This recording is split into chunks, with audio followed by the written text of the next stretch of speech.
On est dans une deuxième vague. Il y a 5 jours, le directeur national de la santé publique était plus rassurant. Je pense que c'est encore trop tôt pour dire qu'on est dans une deuxième vague. L'augmentation significative des cas depuis jeudi a fait basculer 3 régions à l'orange. Le nombre de cas augmente. Moins de 24 heures après cette annonce, Horacio Arruda évoque le rouge. C'est fort probable, mais surtout si le comportement actuel demeure le même. La probabilité est très élevée, particulièrement dans la région métropolitaine, mais aussi ailleurs. Mauricie-Centre du Québec, Québec aussi, pourrait se retrouver dans une situation complètement identique. Il cherche à limiter la progression de la transmission. La pente, là, elle n'est pas comme au printemps, mais elle est comme ça.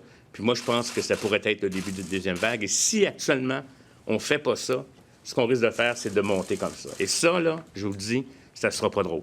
Et ça peut arriver, là, si on veut passer un Noël le plus calmement possible, là, il faut que les gens collaborent. Il insiste, tout va dépendre de la réponse de la population au respect des consignes. Cette deuxième vague, on pourrait la transformer en une plus petite vague que ce qu'on a connu antérieurement, mais si on ne fait pas les efforts, elle pourrait être encore plus grosse que la première. Une réduction des choses sociales, c'est peut-être ce qui va nous permettre de passer à travers et de ne pas aller vers un reconfinement total. Une mise en garde qui survient alors qu'un document de l'Institut national de santé publique souligne que les études démontrent que le masque médical est efficace, mais qu'il manque de données scientifiques fiables pour juger de l'efficacité du couvre-visage dans la population en général. Les gens peuvent comprendre qu'on n'a pas été capable de le prouver scientifiquement parlant.